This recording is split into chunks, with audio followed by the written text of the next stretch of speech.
चंद्रशेखर आजाद की आजाद समाज पार्टी का समाजवादी पार्टी के साथ इस बार गठबंधन नहीं होगा। 6 महीने से इस गठबंधन को लेकर बातचीत चल रही थी, लेकिन चुनावों के ऐलान के साथ ही ये बातचीत पटरी से उतर गई। चंद्रशेखर आजाद का दावा है कि अखिलेश ने उन्हें सम्मान नहीं दिया, तो अखिलेश यादव का दावा है कि हम तो त्याग करने को तैयार थे, लेकिन चंद्रशेखर ही किसी के दबाव में दिख रहे हैं। वो किसके दबाव में है, इसकी जांच होनी चाहिए। राजनीतिक दलों के बीच गठबंधन को लेकर जब बातचीत टूटती है तो फिर आरोप प्रत्यारोप शुरू हो जाते हैं। गठबंधन न होने के लिए एक दूसरे को दोषी बताए जाने की कोशिशें शुरू हो जाती हैं और ऐसा ही कुछ इस समय सपा और आजाद समाज पार्टी के गठबंधन को लेकर चल रहा है।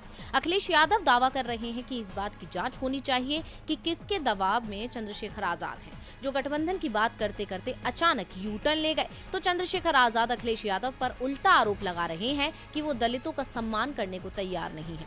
चंद्रशेखर ने सपा प्रमुख पर निशाना साधते हुए कहा कि आप जब अपनी बात से पलटे हैं तो धोखा करते हैं। मेरे साथ उनकी 25 सीटों को लेकर बात हुई थी। यूपी में अपनी पार्टी को मान्यता दिलाने के लिए 14 सीटों पर जीत या फिर 80 लाख वोटों की जरूरत होती है, इसीलिए हमें कम से कम 30 सीटों पर लड़ने की जरूरत थी।